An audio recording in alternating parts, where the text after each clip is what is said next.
I get a little nervous whenever one single payer gets above 20 to 25%. Because we're a network with 24 maybe insurance companies, like that should be spread loaded. So that's that. And then there's the spread between how much is coming through the door on copays and deductibles versus revenue from reimbursement versus cash pay. And that's one of those metrics that I do look at a good bit. Obviously, I look at like revenue per day, but then I also want to look at the split, like how much of this is hitting the bank account tomorrow because we're swiping credit cards and how much of this is not. And in an ideal world, somewhere in the neighborhood of 30 to 45% coming through the clinic every day is really what I would like. Kick it.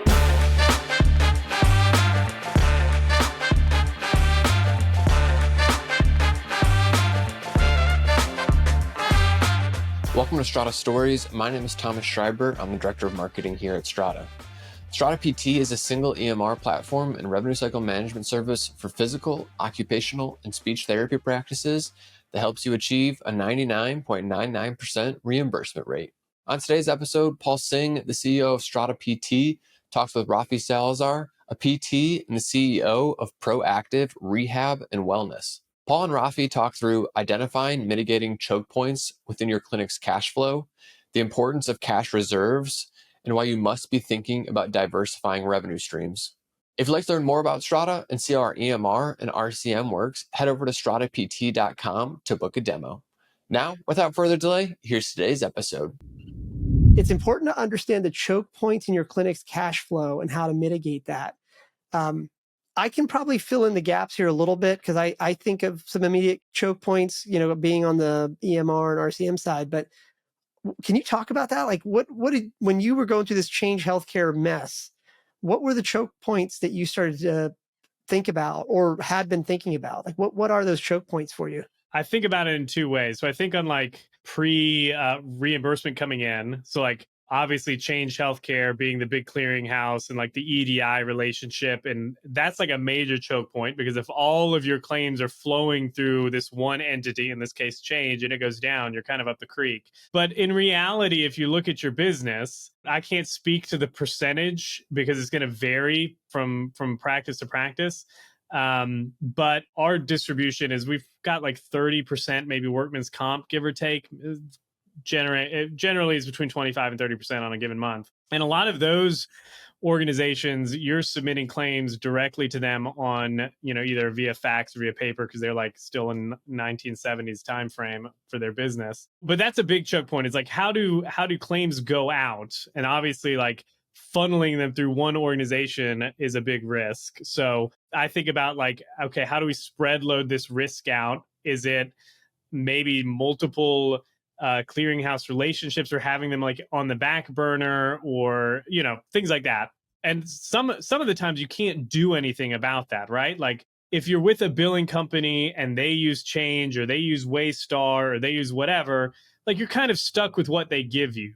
But it is very important to understand what that choke point is because again, like if you understand that Change is the only clearinghouse we're using, then it changes some of the decisions you make in subsequent and some of those subsequent lessons learned there, right? Like maybe you need a bigger cash cushion because if something goes down, as we were seeing with Change, it's like 8 weeks in and they still haven't figured stuff out. So understanding them is the biggest piece. So where claims come in, and then the other one is like front desk. How much money walks out of a front desk or out of a clinic and never is seen again because it's not collected at the front desk? Like that's probably the second biggest choke point of money not coming into the clinic is, and we'll talk about it later. Copays or whatever. It's like a lot of times in my experience, whether working with other private practices or in my own practice, is like the front office person doesn't want to like, oh, this person it's a $40 copay. I can't ask him for a $40 copay. And it's like, yeah, but if you don't ask for a $40 copay 1,000 times in a month, we're not paying people. Like there are things that need to be done. So understanding the choke points is really just understanding the flow of money into your business. And then the potential, like I talk about this a little bit, like I'm always semi-paranoid in a good way. Like I'm not up at night about this, but one of the things that I always think about in the business is like, what could go wrong and how could I get killed? Like what is the landmine that I'm potentially going to step on in this situation? And like I said, a lot of times you can't mitigate, you can't just take away you can't have 15 clearinghouses that you're working with, for example. But if you understand what those potentials are, you can understand how to mitigate them down the line through some of the actions that you can take, you know? It's interesting, by the way, like that second point you talked about in terms of the front desk and money walking out the door. The most common thing I hear from people, like, again, in the position that we're in, sometimes we'll see what their balances are on the copay side. And I might ask somebody like, why are you letting that get so high? And they'll say things like, oh, and you hinted at it. It's like, oh, well, that patient's been with us so long and I don't want to hassle them or whatever. It's hard to take pity on them at that point, because it's like, look, if you walked out of a bar without paying your tab, or walked out of a restaurant without paying your tab, or tried to close a real estate transaction and stiff the realtor in the deal, there are repercussions for that. But for whatever reason, we're sort of letting that happen in the PT and the OT world, and maybe in the medical practice world on the whole. And ultimately, like, it's avoidable, so I don't know. It's just interesting that sort of cop out comes up a lot. But I love this idea of choke points too. The other thing about that, the clearinghouses, like you talked about, is that most of what they do is fungible. Like, you can actually just switch out as long as the EDI enrollments are done in place. But then there's a handful of these payers where it only had one path, and off the top of my head, I'm kind of messing this up, but like TRICARE could only be accessed for a little bit of time, or portions of it could only be accessed. So anyway, it'll be interesting to see if at some point somebody in some political place up in Congress or Senate like marches one of these guys up onto the stage for an interview. They already are. I'm thinking about the next piece of content I'm going to be dropping is about this, but there was a hearing with I think the Undersecretary for Health and Human Services in Congress. Someone's going to correct me that I was way off on that, but it was a bunch of providers, and they actually invited Change to the hearing, and Change didn't show up. But a lot of the conversation was around that. Like, there's going to be some things coming through because of that, either new regulations or oversight or something like that. I'm sure the lobbyists are at hard overtime right now. It's like, because I think we're recording this in April of 2024. So like the Q1 public reports have already come out. And it's like, I think Q1 revenues were like $16 billion.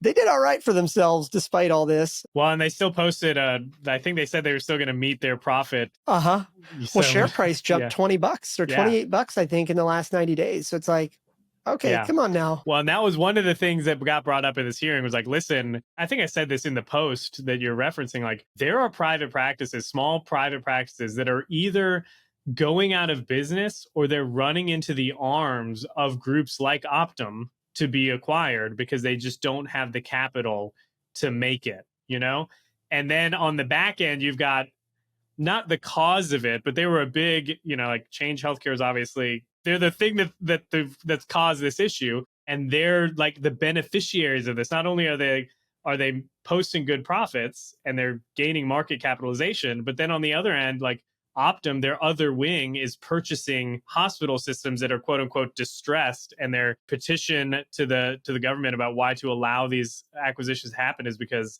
access to care, right? If they don't buy them, they're just going to go out of business. So it's going to be interesting to see what happens over the next several months as they untangle some of this. Not to get like super nerdy on this, but I love talking about this because, and some attorney here is going to like crucify me for using the wrong language, but in broad strokes, the thing is that the insurance side of the business does have profit limits on it. So like, if you're a healthcare insurer, I think generally speaking at a federal level, you need to limit your profits to 15%. And generally speaking, the other 85% needs to kind of just get spent on payouts to, patients and everything else. So, this is what capitalism does, is like once you find like those limits, you have to find other ways to boost those margins. And that's one of, I think, the driving reasons why you're seeing these roll-ups. Like, and I'm talking way above my pay grade here, but like, if you're Optum and you're buying up the private practices and you're rolling them all up, well, those profit limitations do not apply to fully owned subsidiaries. So now my doctors can actually bill my own insurance. And even though the insurance looks like it's less profitable, my fully owned subsidiaries are like 40% margins. It's just the way money works. And I'm not defending it, by the way, but it's in plain sight. The PR people and the lobbyists in the healthcare world have done a wonderful job, I think, of painting the boogeyman as something around the corner that, is really messing things up when it's right there in plain sight if you just read the earnings reports. So, on the practice side, that is a good segue into like the second thing you wrote there. You said you must be not only profitable, but also have the necessary cash reserves on hand to float operations. This is interesting. And again, like not very many people talk about this, but, whether it's a huge water leak in your office that shuts you down for 4 days or this, I think most practice owners barely have 1 to 2 payroll periods in their bank account. But can you talk about that a little bit? Like, what are you seeing with your practice owner friends? Like what? Yeah, I think a lot of the ones that I've talked to are like using lines of credit at the bank right now, or they're, ran to Optum and got that emergency loan or whatever.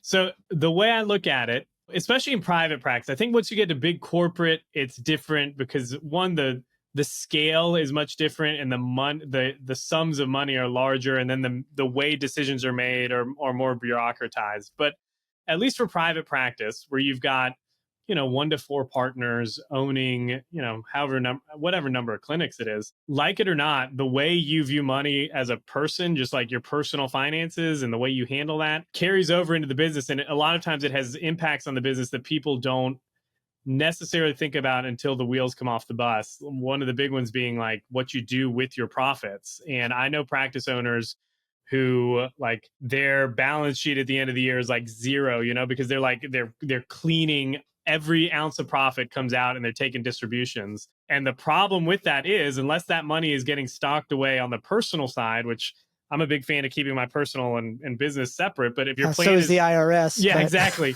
So if you're planning on keeping a bunch of like, 100 grand in the bank that you can use like out of your personal funds, like as owner's equity in the event of a issue, like your business needs an emergency fund. And that's going to be different for each person and for each situation, depending on what's going on. Like if you understand your choke points and what that does for you. But like me personally, like in my personal finances at home, we live, I think we've got 6 or 8 months worth of capital in just a high yield savings account. And that's like my security blanket that I know, like if I get hit by a bus or something goes on, whatever it is, like we've got some runway on the home front. And the same thing needs to be true in the business. Like you need to be able to understand one, what those choke points are, and then use that understanding to say, okay, what's the worst case scenario? And in this case, the worst case scenario is like, you couldn't file claims for 4 to 6 weeks. I knew some practice owners that were like handing reams of paper off to the UPS, hoping that Medicare is going to process these paper claims, which they're not going to, but maybe they're going to do this because they knew that they were running out of money, and they knew that they needed, if you're getting paid every 14 to 15 days and that money gets cut off, how long can you last? And one of the big books that was really pivotal in my just kind of deciding to do this with the business here was Profit First by Michael Michalowicz. And he talks about like having a 6-month like top line revenue or something like that put away, that he knows like if everything falls off at his business, he's going to operate as normal for 6 months and not lose sleep. There are a lot of practice owners that are just simply not in that boat. And they're either, like I said, tapping into credit lines or friends and family, or dipping into their own personal savings, like their families aren't going on vacation this year because it was a rough year at the business. And I wouldn't say it's a lot of them. I'd say it's the vast majority of them, unfortunately. And I appreciate you sharing, real numbers too, because like I'm very conservative when it comes to the money side of things. And for my own businesses, I try to keep at least 12 months of business expenses in the high yield accounts ready to go. When I tell people that, the first thing they say when things are going really well is you're like, oh, you're paying taxes on that. And you're like, well, you were going to pay taxes on it anyway, but I'd rather have the flexibility to just not to sleep better at night. It's uncomfortable to say this out loud because I think people don't like to hear it. But the reality is that most practice owners don't actually have a business. Yeah, they have a job. They've kind of created a job for themselves, and that's okay if that's what you wanted, but you can't say that you wanted to own a practice or build a practice, but also be operating as a job. And the thing about finance too, and I'm curious if you would agree with this or not, but like not everybody has to be an accountant, right? Like, but you should probably have one do your taxes and stuff like that. But for any entrepreneur, practice owner, whatever, just a basic understanding of a P&L and a balance sheet and an understanding of cash flow, those three things, if you know those three things, you're about 80% ahead of everybody else. Yeah, no, absolutely. Especially in healthcare, because in healthcare, you got this weird dynamic of you've got somebody that was, if you've read the E-Myth, like you've got somebody with a lot of technical knowledge, they're a good doer, and they just had an entrepreneurial seizure, as he calls it, and they went out and started a business, and they don't have any training about this. Like they don't teach us how to run a business in school. I was talking to a buddy of mine the other day, and he owns a practice. He's in a totally different, he's not in the PT world. And I was asking about profitability and revenue per visit and all that. And he's like, I don't know, the practice management company sends us a P&L, and as long as it's positive at the bottom, I'm getting paid. I feel like we're doing good. And I'm like, well, how are you holding that management company now accountable? Like, you can't. Yeah. What happens if something goes wrong? On a personal note, this is probably like too much information, but on a personal note, like my big wake up call on a personal note here was like in my first business about 20 some years ago now. I remember one day, it was like a Thursday afternoon, and I get this like letter in the mail, and like we're both like going to date ourselves here a little bit. Like today I get an email from the postal service every morning, like here, it's images of what's going to come. 20 years ago, there was like caller ID was extra expensive. So you didn't spend that, So anyway, it was like, it was every time you open the mailbox, it was a surprise. I remember, I can see it in my mind's eye. I remember it was like a Thursday afternoon, and I usually would go check the business mailbox once a week. And so I'm like driving home from my office and I check it. Here we go. There's an official looking letter from the Department of Taxation in Virginia here where I live. It says that I have not filed my employee state tax withholding. So in my mind, I'm like, well, I pay the payroll company to do this. That's part of their service. Not a big deal. I'll call tomorrow, right? Well, I call the next day and it's a big 3-letter agency, payroll. You probably know who it is. 3 letters, all you got to know.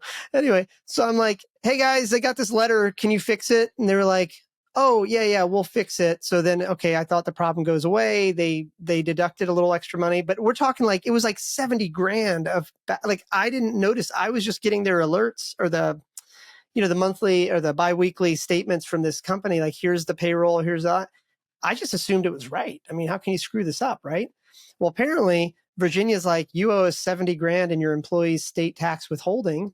Thank God we had enough cash in there because they want it right away, like right away. Otherwise you are personally liable, right? But here's the scary part. Even after it got fixed that next week, I had penalties to pay. And I remember calling the payroll company up and I'm like, you guys did this, so you should pay it. And they're like, well, sir, when you signed up for our service, you absolved us and acknowledged that any penalties, whether it's our fault or yours, is your responsibility. And I'm like, oh my God. And so one of the biggest lessons for me was that like finance and legal are the parts of your practice and your business that, require the least amount of innovation, but they are the most likely fatal choke points for your practice or your business. And you can't outsource it. I mean, you got to know, like, well, anyway, I mean, I know you know this, right? But most practices don't take into account like how much the timing of cash flows matters. Well, and I was talking to one of the owners of this business before I bought it, and she was just talking about how they were really on top of like documentation and all this kind of stuff, because Medicare thinks you owe them money. They just reach into your account and they take it, and then they'll audit you, and then if they find out that they're going to give you some back, you'll get it back. And she said one day they logged in and their account was like at negative 10 grand or something like that, because the IRS or the Medicare thought they owed them 15 grand and just reached in and pulled it. That stuff's scary too, man. It's like, yes, yeah. I mean, you get it, right? But I think this is an interesting topic because Change Healthcare and that whole mess just exposed the weak points of for sure, practices. And that's actually like a good segue to the third thing you wrote here. You said waiting gets you killed, which, by the way, as a medical professional, probably a pretty punchy statement there. I love it. Talk about that a little bit, because I certainly have some stories around that too. But when this all happened for you, how fast did you guys move on fixing things up? Yeah, so we I think the actual dates of the cyber attack are, I think it was sometime in February, like 19th to 23rd or something like that. So by the time our stuff we realized that stuff was going on. It was probably 4 days later or something like that. It was like Friday or Monday or something like that. And that afternoon, I was on the phone with our billing company changing our clearinghouse. Like, I was like, we're not waiting around for this. This has to happen. And the reason for that is because some payers are very, very quick. I think Blue Cross Blue Shield was like by Tuesday afternoon or something, claims were going out or something. Medicare is 20 days, 20 business days to change EDI enrollments or something like that. And if you're a practice whose 30 to 40% of your business is coming from Medicare, even if that is the only thing that goes away, that's still a big chunk of money. So we did that very quickly. We one of the things we did was change the clearinghouse relationship like as soon as we realized something was going on. I shared about this in a podcast maybe a week or so ago. Like, we were kind of insulated from some of this in that we were already kind of straddling the fence between a couple clearinghouses just because of our billing company was using another clearinghouse, and we had changed some stuff over, but some of our bigger payers we just kind of let, like, why poke a sleeping bear type thing. So it kind of just got us to move quicker on some of those other payers. And then the other thing about waiting gets you killed is, well, to back up about the EDI thing, I've talked to practice owners who, when change came out and acknowledged that there was a claims issue, that they had turned off their systems because of the cyber attack, I knew practice owners that waited it out and are still waiting it out because they thought that change was going to get their systems built up. And what became very apparent throughout the last 6 or 8 weeks was that the goalpost keeps moving on that, right? Like, change said, oh, this happened on like the 21st of February. By the 1st of March or the 5th of March, we'll be up and processing claims. Well, the 5th became the 10th became the 17th, the 17th became, whatever. To be honest, I don't know if they're all the way doing all their all of their payers yet. So the goalpost kept changing. And I know practice owners that are like right now wondering if they're going to be able to make payroll, like what their options are for like closing up shop, simply because they waited. And if they had done, I hate to be like, if you had done what I'd done, but if they made some moves early, they might be in a different position, like where some of that money was coming in.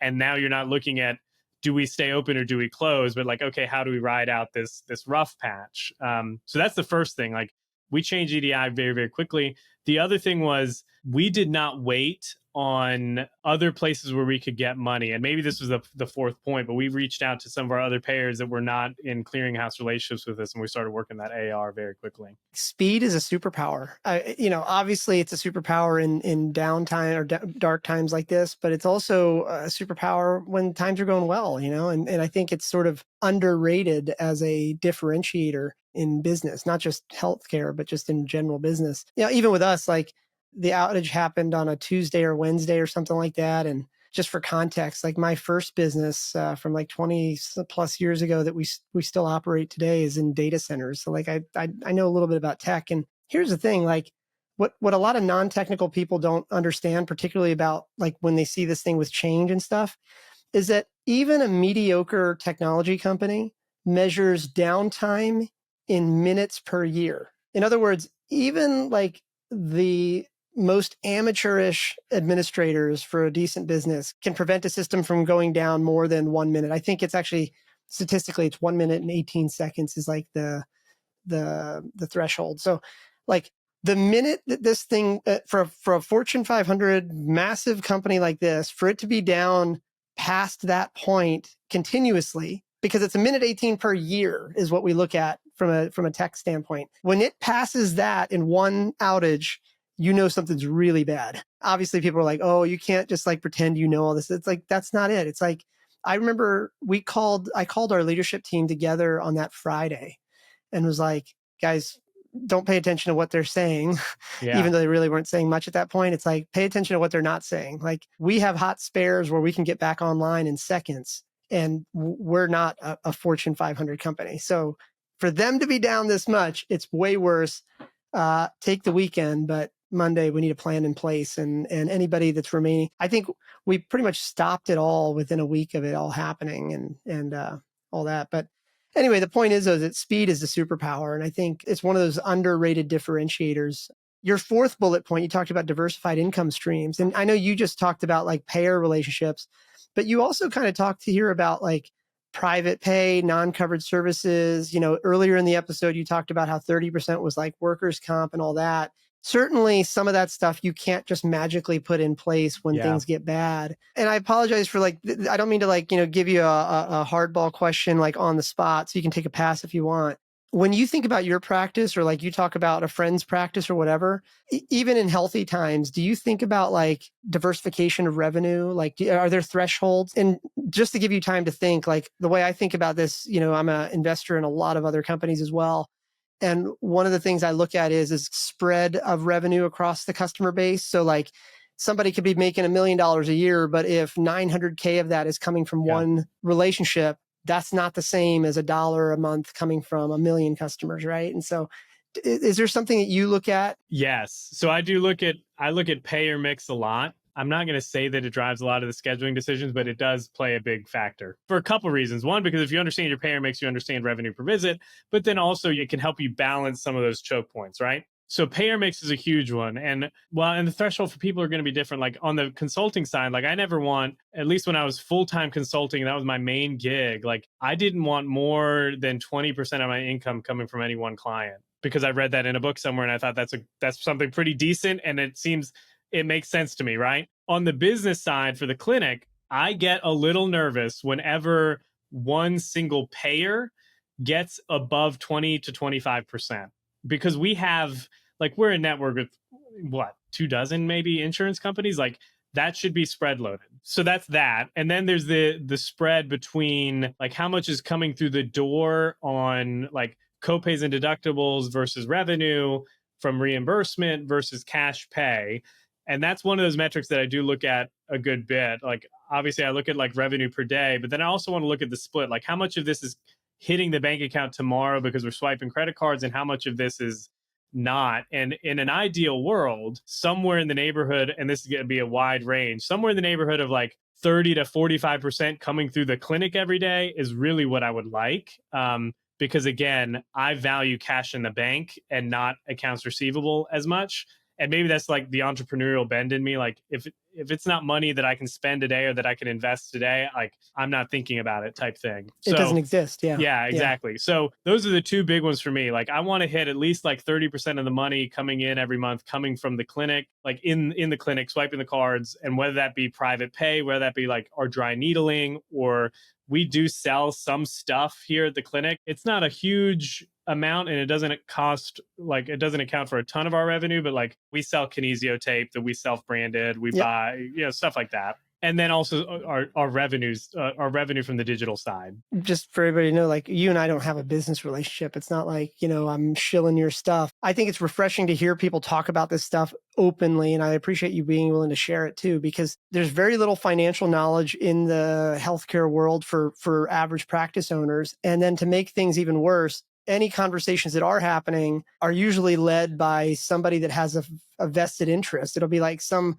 financial planner that's like, you should do X. Well, it's like, I know I should do a lot of things, but I'd rather get the advice from somebody. And whatever. Yeah. So I really appreciate you sharing this stuff. And then you sort of tie this all together with your fifth point, which I actually personally think is the most important one, where you said you need to be able to have those money conversations with everybody, providers, patients, payers, et cetera. I love this because okay, so this is going to sound like some sort of cliche, but I think particularly for entrepreneurs, I meet a lot of them, not only in healthcare, but just in other industries as well. And the thing is, like, in hindsight, when I think back to like 2 decades of doing this stuff with entrepreneurs, I can generalize it and say that the most successful entrepreneurs seem to be the ones that are comfortable with uncomfortable conversations. Oh yeah, for sure. Because nobody wants to talk about money, but that's a potentially fatal choke point of your company. Nobody wants to talk about legal, but that's a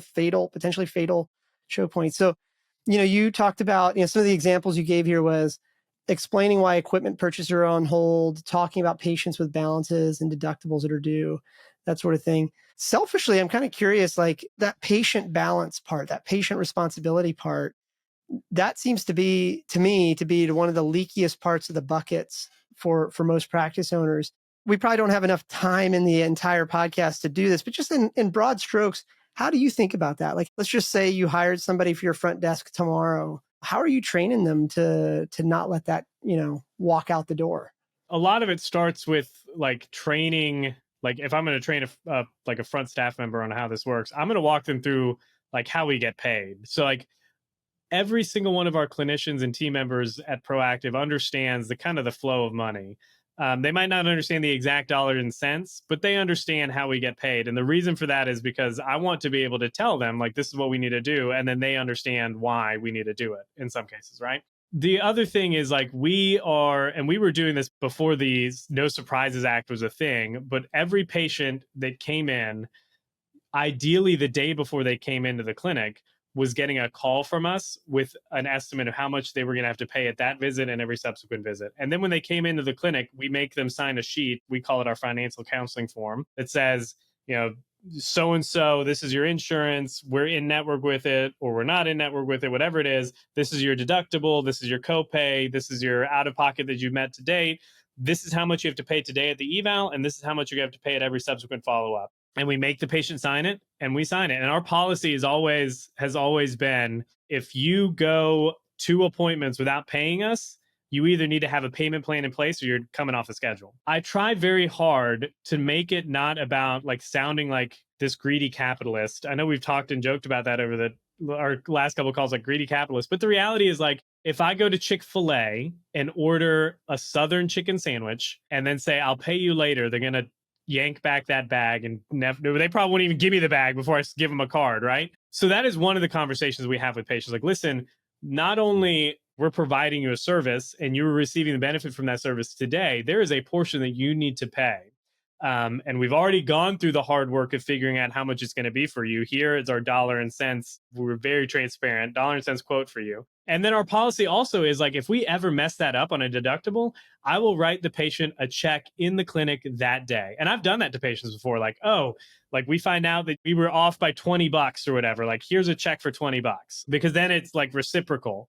So that's the first piece, like having that in place where you're just, the business needs to make money and you need to kind of do it in the most transparent and upfront way possible. And then explain that to patients, like, this is what you owe or what you're going to owe. And we're just collecting it now because you're receiving the services now. And then we also talk about like the legal requirements, you know, like it is illegal to write off that 20% that the patient needs to pay for Medicare. You know, that's like federal crime. And that's what I tell, like, especially if patients are being a little stubborn about it, I'll be like, listen, I don't want to go to federal jail for you.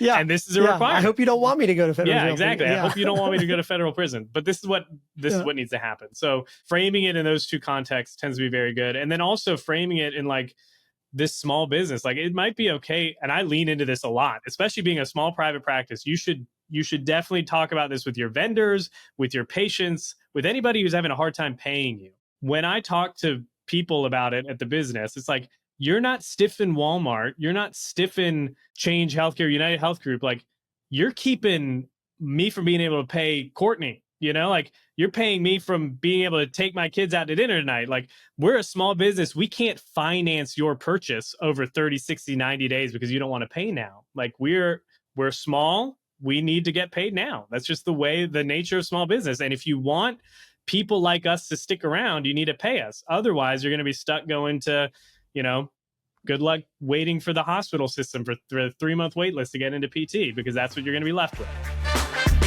Thanks for listening to another episode of Strata Stories. Strata PT is a single EMR platform and revenue cycle management service for physical, occupational, and speech therapy practices that helps you achieve a 99.99% reimbursement rate.